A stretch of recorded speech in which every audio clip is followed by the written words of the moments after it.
Good afternoon, everyone. Thank you for tuning in on today, this Thursday. And I'm a little crooked here. Let me see if I can get something right. There we go. A little bit better. I'm like feeling like I'm over tilted.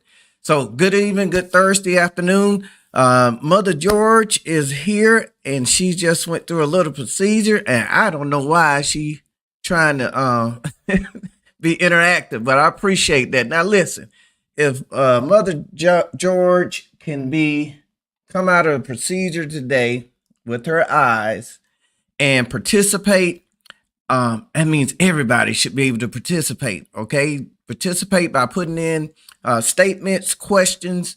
I don't want to just be talking at you. I want us to talk back and forth. Any questions that you may have as we go forth into today's lesson, as we are dealing with how to get your promotion, how to be happy at work. I'm sure everybody want to know how you can be happy at work. I don't know about you, but I always wanted to be happy in my career, happy doing what I do every day. So there is a I don't want to say top secret, but God has given some instruction, some revelation of how it is that we can excel, exceed, and be successful at the same time, being in a hellish workplace, if you will. Now, these principles we're going to share today, they can apply to any area of your life, even if you're starting out in business or your own business, your career or degrees, or just trying to be a good homemaker. But whatever it is that you are working in, whatever it is that your hands are put to, these principles will still be able to help you because you're dealing with people, and that's what we're mainly dealing with and talking about, because you're mainly dealing with people. All right, I'm trying to get everything set up here. Look like I got too much light going on, but hopefully you guys roll with me here. So let's pray right quick, and we'll get right into our lesson 12. Ecclesiastes 10. This is next to the last study. Next week, we're going to cover chapter 11 and 12 together, and that will conclude our study to Ecclesiastes, through Ecclesiastes, and it has been great for me. I don't know about you, but it's been great for me. All right. Okay, I thought I was hearing something echo, but I'm not. All right, let's go. God, we thank you now for this moment and this opportunity to come before you today. And we pray that you would give us some insight to where you have planted us, that we'll be able to bloom where you have planted. It may be some hard places that you planted us, rough places that you have planted us, rough soil, rough ground, rough people. But Lord, you have the ingredients to make us successful even in those places. So speak to us individually and collectively. And we'll give your name all the praise and glory for what you shall do during this teaching moment. Amen. All right. So we're going to go ahead and get started. I'm pressed up against Thursday night football. And I know that neither one of my teams are playing. Cowboys, we only play on big nights like Sunday nights and Monday nights, because we are that team. All right. So y'all go ahead and share. Hey, Pam, good to see you. Y'all go ahead and share and invite, please. And especially Pam, she always shares to her kids. She don't care if they like it or not. She's going to tag her kids every single thing we do, just about. So she see, there she go right there. So she don't care, but she don't care with them children. They grown too. Oh my goodness, I'm not sure what just happened. Hold on a second.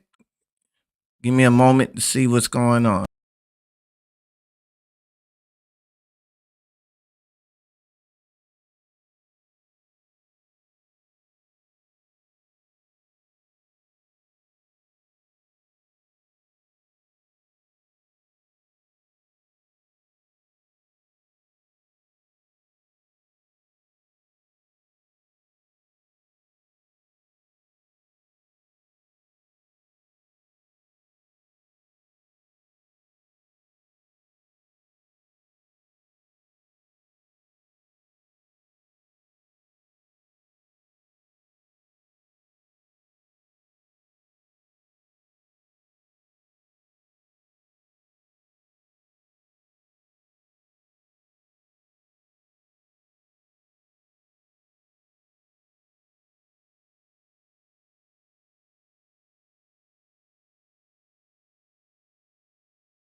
Okay, I'm back. All right. So hopefully we didn't lose you. Okay. Hopefully we didn't lose it. Hopefully this doesn't happen again. We are got a lot going on today.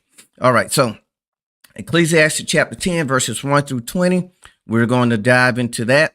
And why do we have this up? All right. So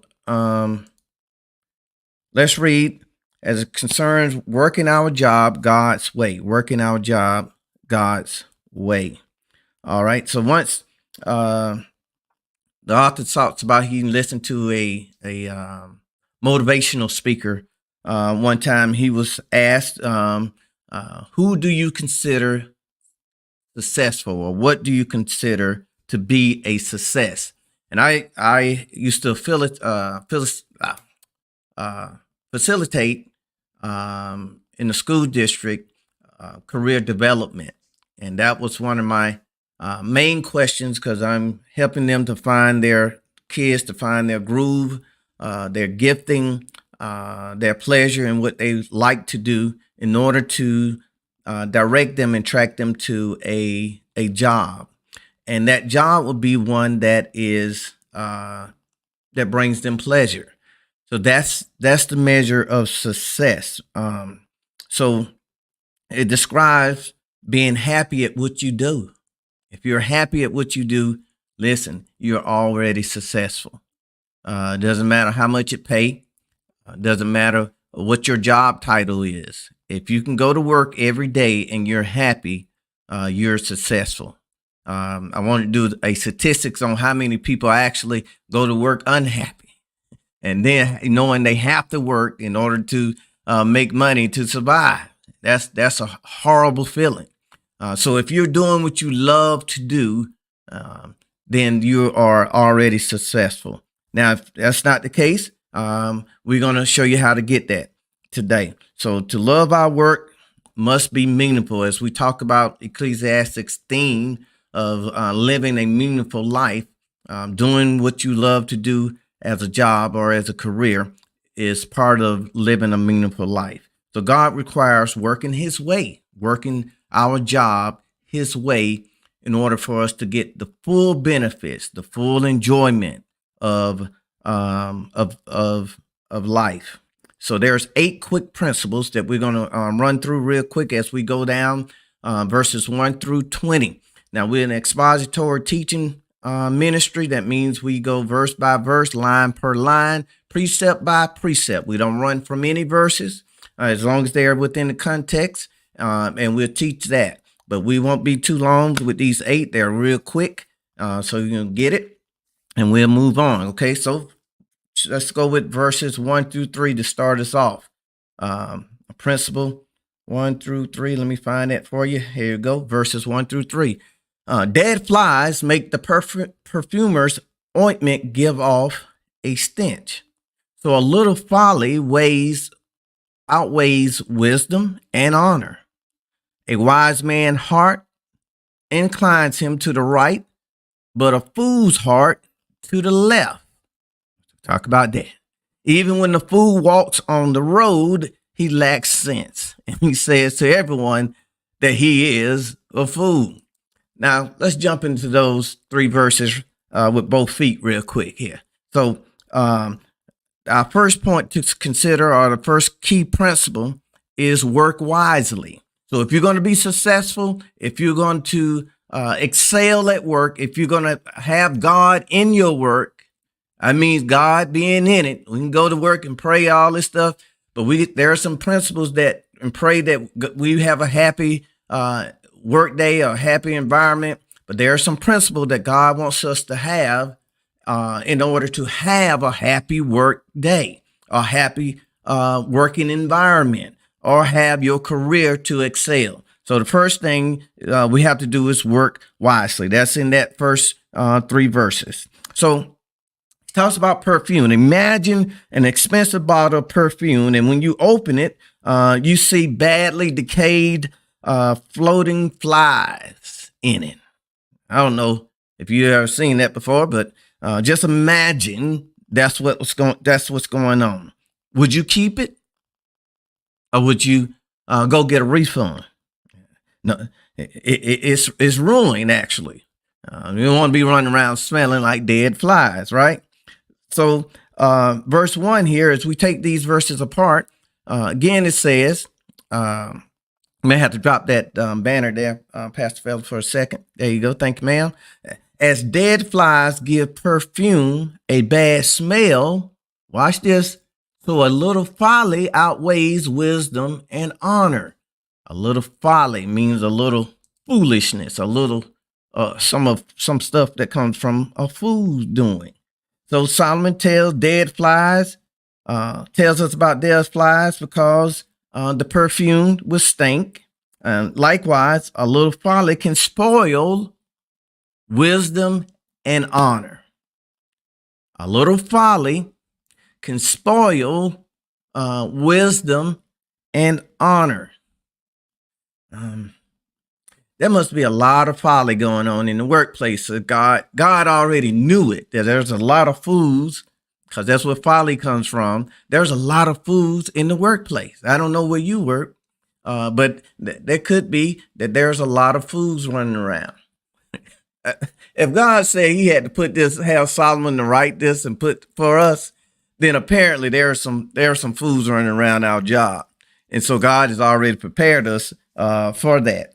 So a little folly can mess up wisdom and honor. So it's telling us to stay away from a lot of foolishness, a lot of folly. In the same way, one foolish decision can ruin a good reputation that took a lifetime to create. Verse 2 there gives us that. A wise man's heart inclines him to the right, but a fool's heart to the left. Now, what in the world are you talking about there, preacher? As it concerns working wisely. Well, pay attention to the right hand and the left hand. So here in the Bible, the right hand is the place of strength and the place of blessings. It was the right hand that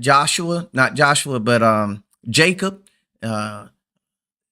tricked Esau so that he would receive the right hand from his father for the birthright. It's the right hand that gives the blessings. So Moses also speaks along this line to the Israelite song about God's right hand in Exodus 15, verse 6. It says, it's glorious, powerful, smashes the enemy to pieces. It's gloriously powerful and smashes the enemy to pieces. That speaks of the strength of the right hand. This is something I put together for a little understanding of. I meant to give you these scriptures. You can look them up in your spare time. The fool's lip consumed him in 4 areas. When we begin to do foolish stuff, getting around foolish people, and we become fools ourselves, it would mess up your reputation, the character. You find that in James 3:6, his impact for good, and they ultimately consume the man or woman himself. Foolishness will consume us. So even when a fool walks down a road and his behavior or her behavior says in verse 3, that last verse there that we just said, even when the fool walks along the road, he lacks sense. He tells everyone that he is a fool.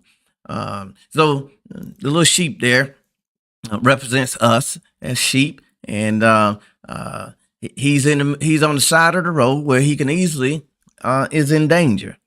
Instead of taking this little pause and crawling on up the hill and getting out of danger. So a lot of us, not a lot of us, I would say, let me stick with verse 3 and just say what verse 3 says. Even the fool walks along the road. So don't be caught walking along the road of danger, of risk. Risk is okay, but the senseless risk, I should say, that makes no sense at all, for no reason. There are risks that we take by just being foolish. Okay, so walking down the road has a common figure of speech for repeated foolishness. And therefore, we ought to work wisely if we're going to exceed in our workplace. And then secondly, work patiently. The second principle, key principle, work patiently. That's in verses 5 through 7. Verse 5 through 7 says, there is an evil I have seen under the sun, as an error proceeding from the ruler.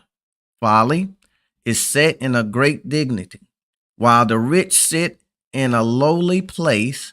I have seen servants on horses, while princes walk on the ground like servants. Let's break those three verses down, two verses, verse 5 through 7, 4 through 7.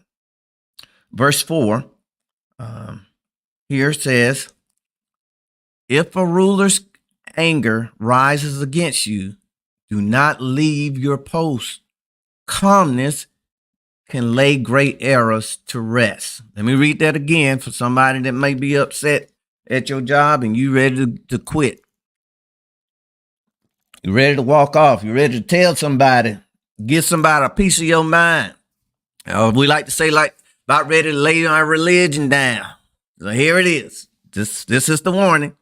If a ruler, a boss, a supervisor, anger rises up against you, do not leave your post. Calmness can lay great errors to rest. Sometimes you just have to be quiet. Sometimes quietness is your perfect strength. Did you know that? It is. Yeah, it doesn't mean that you're weak. Quietness can be a strength. So if your ruler or boss is angry with you, don't leave your place. Don't leave your cubicle. Don't throw your headset down and just quit. Remember, calmness and patience can put offenses to rest. Never make a major decision when you are hurt or angry. Never, let me say that for good measure, one more again. Never make quick decisions when you are hurt or when you're angry. That's one lesson I've learned real good. So don't make quick decisions. And at that same time, when you know that the boss is angry with you or the supervisor is angry with you or your coworker, just let God defend you. Let God do the defending. Let God take care of it. Do y'all trust him tonight? Can you trust him tonight? When you go to bed tonight, just ask God, I'm going to give it to you and let you defend me against this mean, cruel supervisor in the morning. I'm just not going to open my mouth, and I'm just going to let you have it. I'm going to wait patiently. I'm going to work in patience. So Solomon goes on to verses 5 through 7 here, and it says, there is an evil I have seen under the sun on the earth, as an error proceeding from the ruler. Folly is set in great dignity, while the rich sit in a lowly place. I have seen servants on horses, while princes walk on the ground like servants. Okay, let's break that down right quick. Those four verses. That was verse 4. Let's look at the beginning of verse 5 there. This is because foolish people, he explains, Solomon is explaining what he has seen. And he's the king, remember. The wisest man, the richest man that ever been on this face of the earth. And he's watching people who work actually for him. So now he's given us some insight. And he explains that he has seen a ruler make an error. He's seen his supervisors as kings. He has supervisors working for him. But he's seen these supervisors make error. So this is because foolish people are sometimes given, here it is, high places. Because your boss has a certain title or have a certain seat, a certain position does not make him wise. It doesn't make her smart. There are some foolish people in high positions. Did you hear what I just said? And foolish people can be in the highest position in these United States. Yes, they can. Foolishness of fools have no limit to where they may reside, where they have authority. Are y'all hearing me? Okay. Now, the foolishness probably didn't get them there. And then again, it probably did. And I'll explain that in a minute. So, because foolish people are sometimes in high places of great authority, while the rich people, the other verse says, while the rich people, that means people of worth. You and I can be rich, not by the dollars, but we have some worth. So we are the people. So there are people of worth that are given low places. People of worth have value, are even given low places. That's in verses 5-6. So Solomon had also seen slaves and our servants riding on horseback while princes are walking. We saw that in verse 7 there. That's the last verse there, verse 7. And then, in other words, just hang in there in your wisdom and doing the right thing. And do the right thing will eventually reward you. Psalms 37, verse 7 says, I should be still before the Lord and patiently wait for him to act. Wait for him to act. All right, so let's move on. So as we prepare to move on to the next principle, we are not now let me say this as we go to the third principle. This is not talking about submitting to sexual harassment.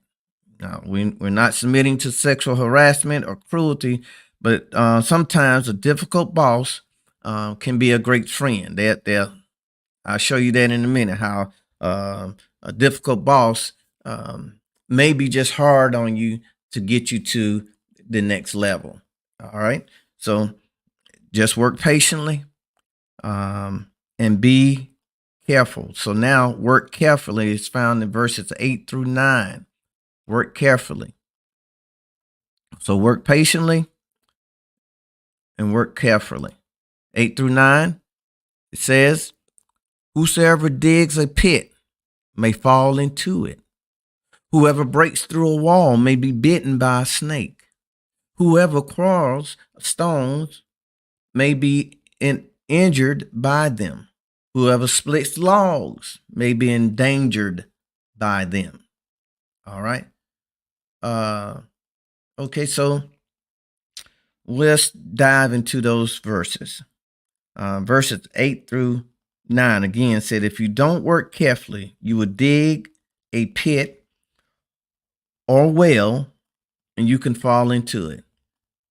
So if you're not careful, whatever you are doing, you can become a victim of your own work if you're not careful. All right.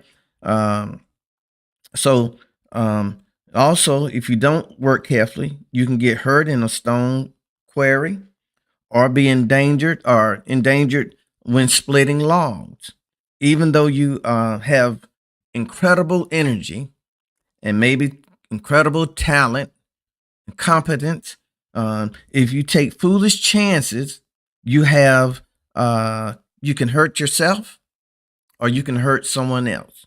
So work carefully and not foolishly at your job or on your job. If you take foolish chances, you or someone else can be hurt or even killed. So remember what fact found in Proverbs 14:16 here.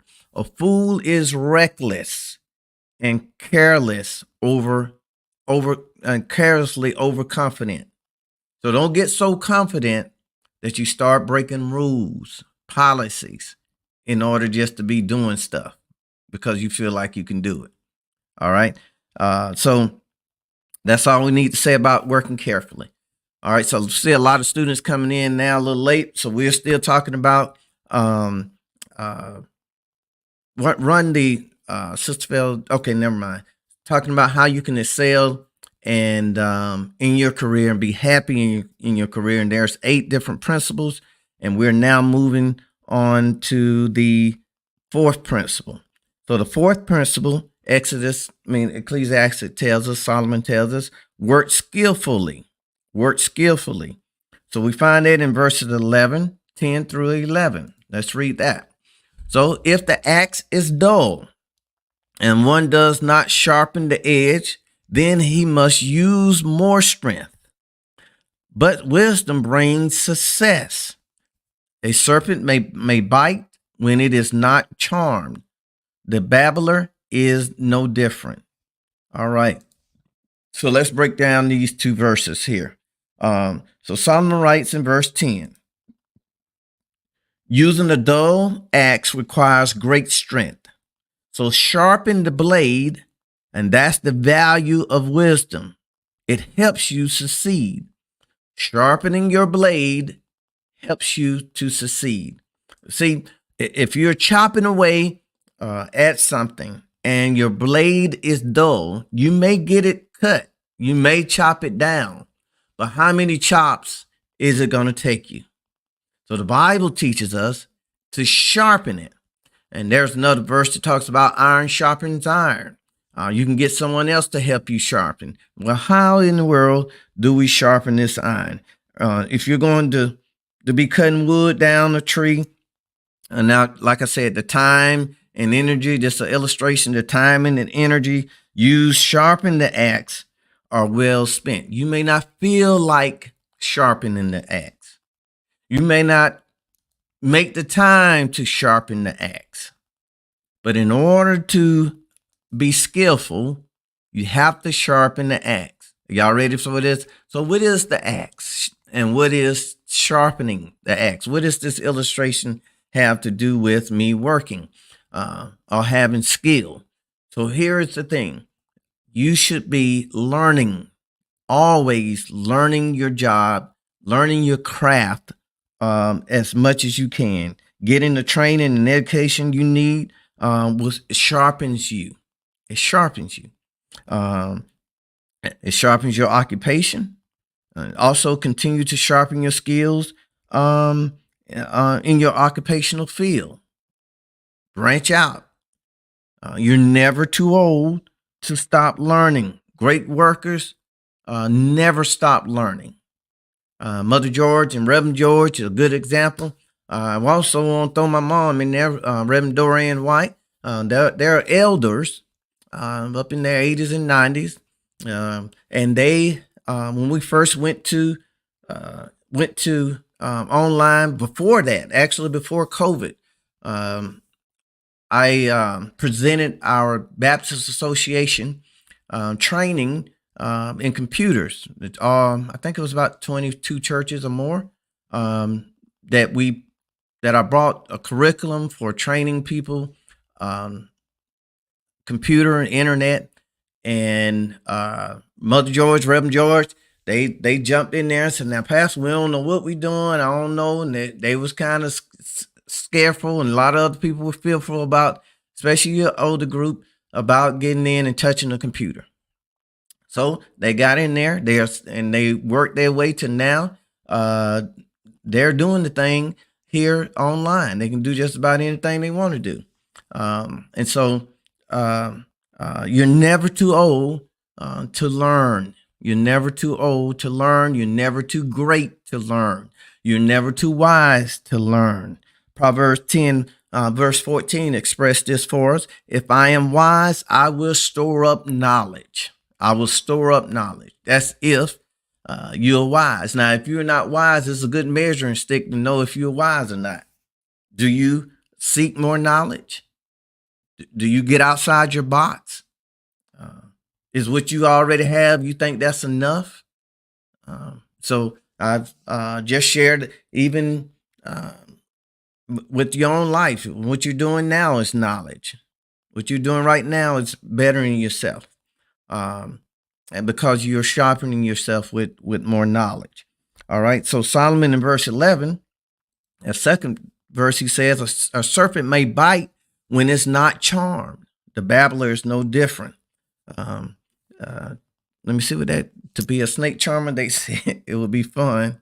They said, all right, so this is what this is talking about, this particular verse. In other words, if a snake bites the person who knows how to charm it, if the snake bites the person, they the one that know how to charm it, um, his skill is worthless. Therefore, the important thing is not to just have a skill or knowledge, but put it to use.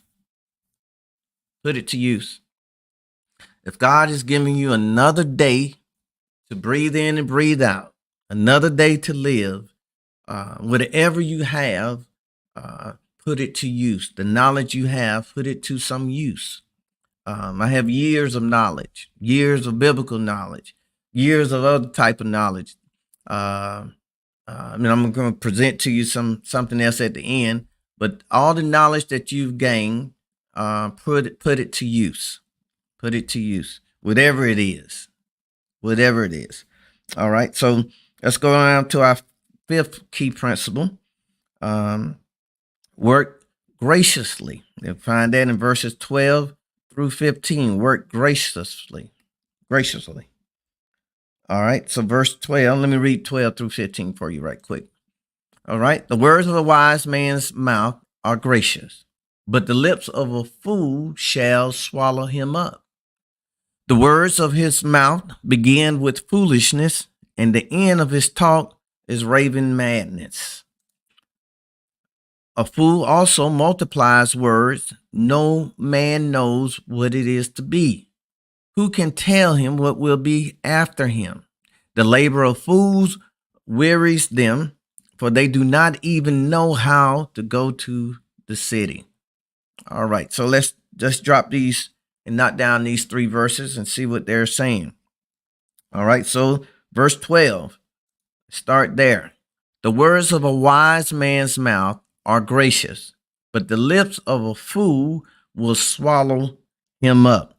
So if a wise man, our words will be gracious and bring us favor. If we are wise, it will be gracious and bring us favor. However, if we talk like fools, our words will consume our reputation. One of my good friends down in Sherrall, Chesterfield, South Carolina, coined the term with people that be talking crazy, food talk. And so she used to always point out to people that's talking foolish or talking food talk. So many problems in the workplace are the result of food talk, or the results of what someone else says, or what someone else said, right? If we be honest, that's where most of the problem come from. Foolish words, it's like a Pandora box, and once released, they can't be taken back. They'll whip around the campus or whip around the job site, and just by the time you get back, you don't know what it's going to be.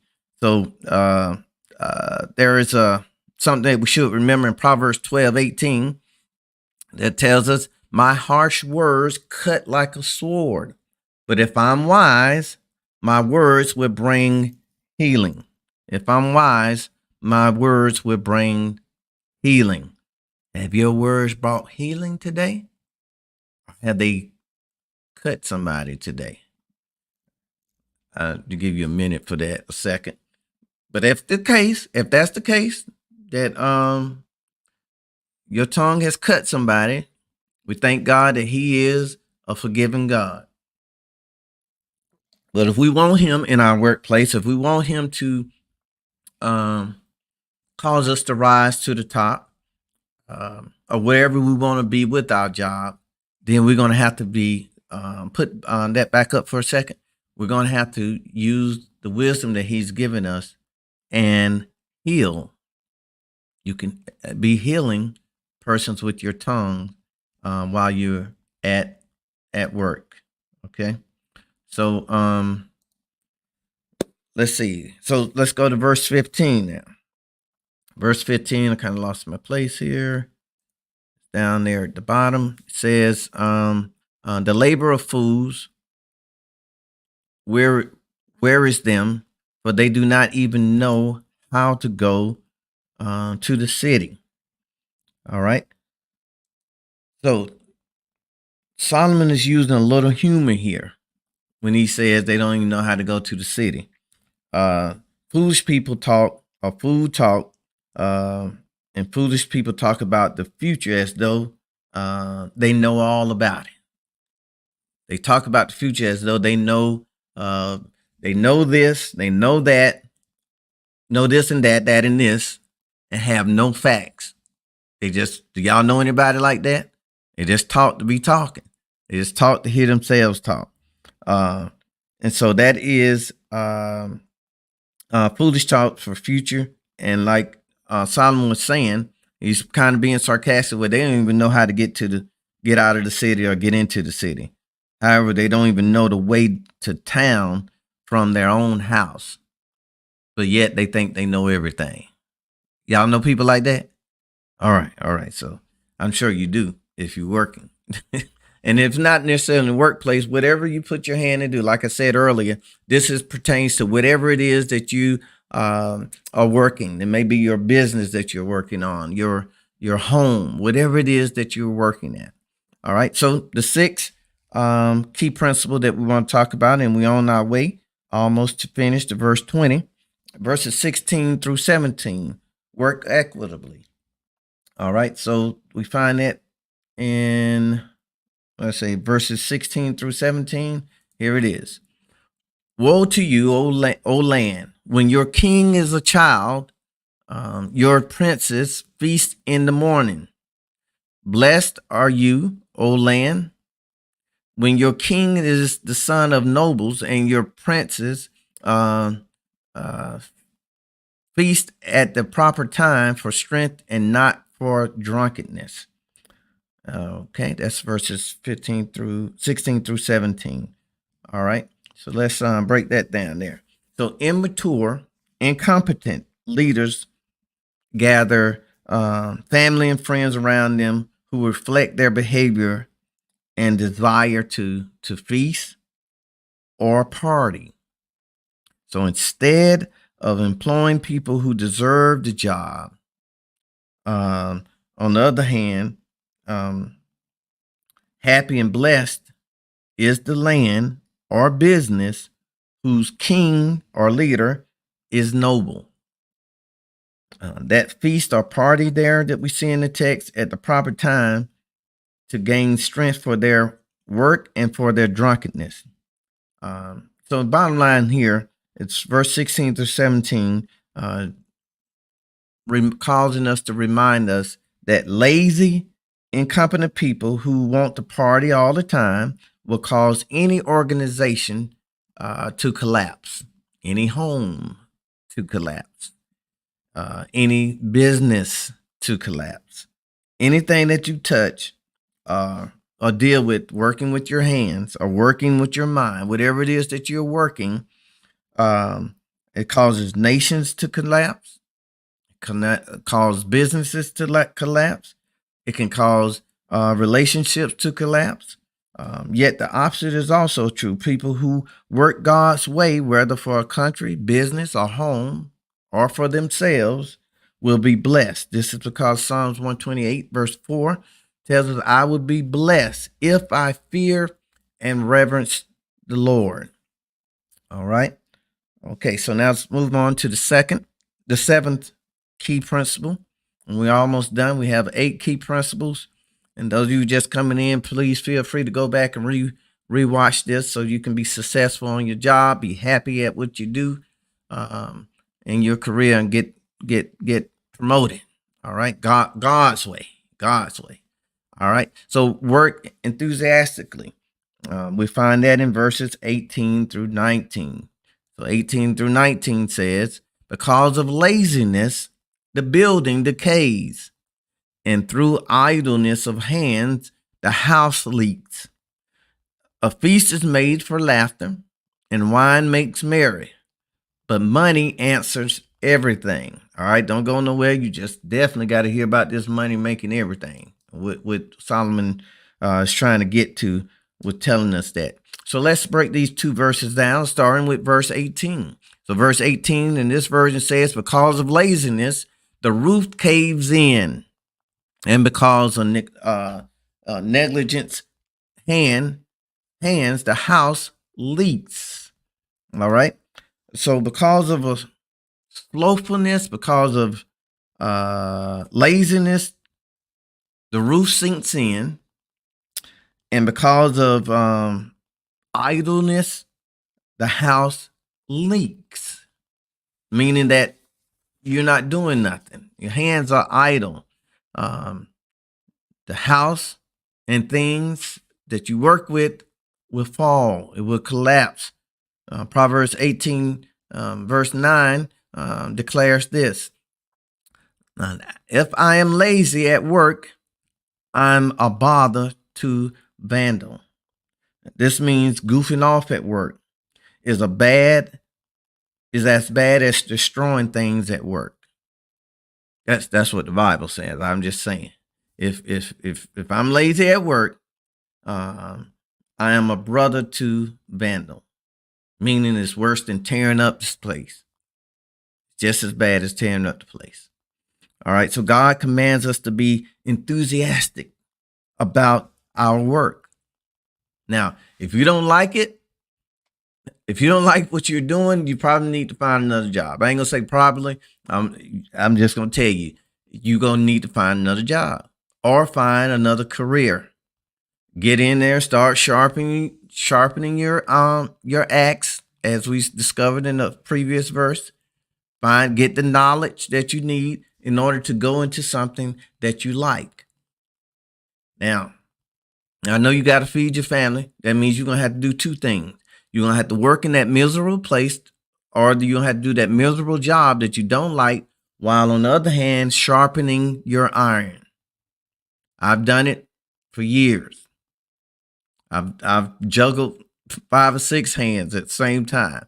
I have earned doctor's degree, and so most of my adult life, unfortunately, I've been in school sharpening my iron as I got to the place where I want it to be.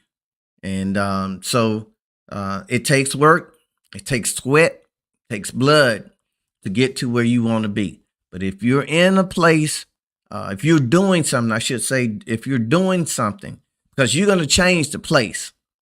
I don't care how hard the place is, or how disgusting the place is, or how mean and cruel and hateful the place is. You just do these 8 principles that we talked about. You could change the environment, or at least you can operate just loving what you do and still get promoted. But if you don't like what you're doing, I don't recommend you staying there. I don't recommend you doing what you're doing. At some point, now I know you got to feed your children and all that stuff. Do it. So that means you're going to have to probably stay there doing what you don't like doing until that iron gets shaped and sharpened for you to get to doing what you love to do. And again, we started out saying, if you loving what you do is success. And that was a saying that I used to tell my kids in school, that if you love your work, you'll never work another day in your life. If you love your work, you'll never work again another day in your life. So I will always target them towards doing what they love. So that means that the work won't seem like work. How can I say this? Well, never mind. I won't say that to right now. I was gonna share some stuff about myself right now, but when it gets to being a toil or work, everyday drudgery to just get up, and then you're gonna need to change. All right, that's my recommendation for you. All right, so God commands us to be enthusiastic about work, and you can't do that if you hate it. So you may be a teacher, a truck driver, custodian, brain surgeon or whatever God says, you're going to have to be enthusiastic about it. Colossians 3:23. Give me about 4 more minutes and we'll be done. Colossians, I have that. All right. Colossians 3:23 says, whatever you do, this is the Bible, whatever you do, work heartily as for the Lord and not for men. So take passion, work at it enthusiastically, whatever it is that you're doing, as though not to that mean, cruel supervisor. Don't be doing it because don't feel some kind of way because your manager is some kind of way.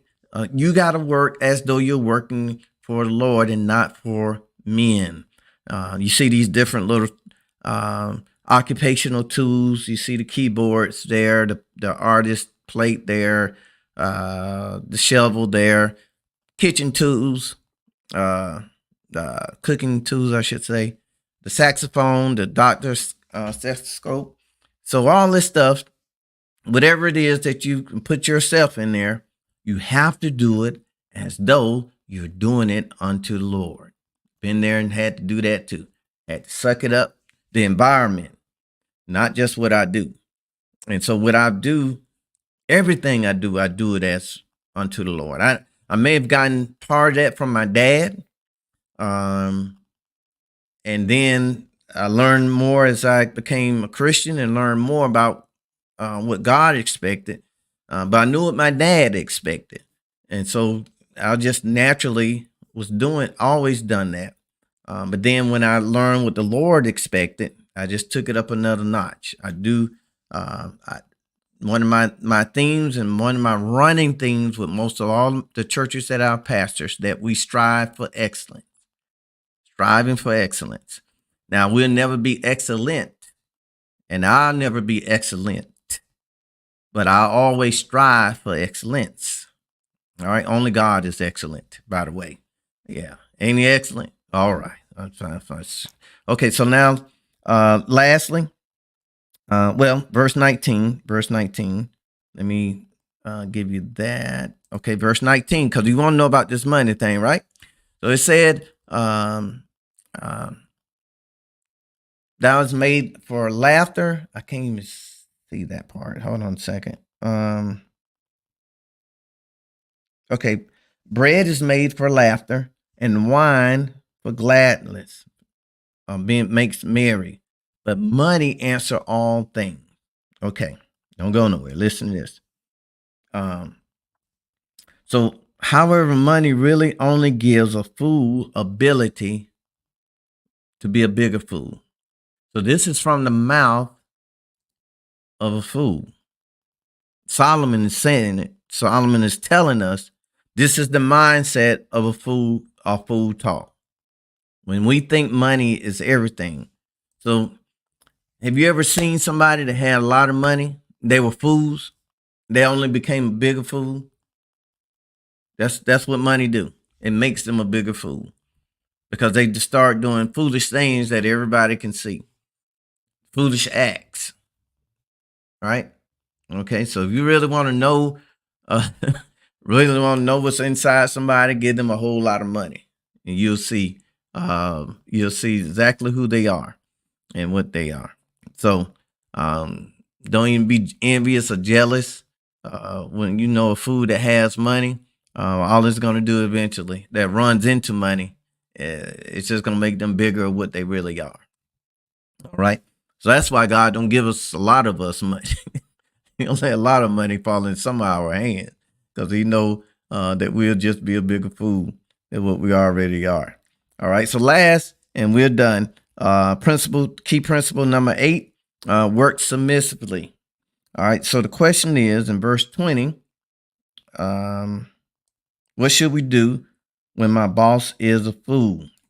Solomon says, do not curse the king, even in your thought.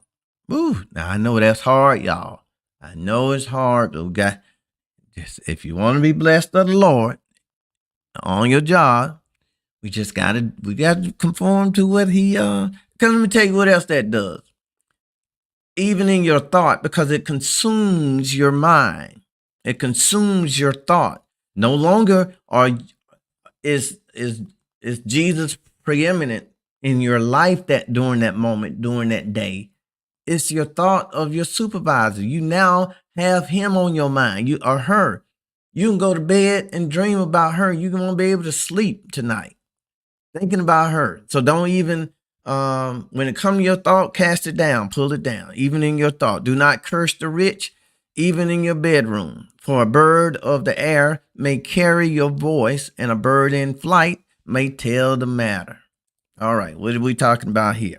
All right, so the phrase of a little bird told me, you know how we say that? A little bird told me that such and such did such and such. That little bird, I think we get that from that particular text there. So the little bird probably originated from this verse. So fools are sometimes vindictive. Listen, now this last verse, I'm going out your way.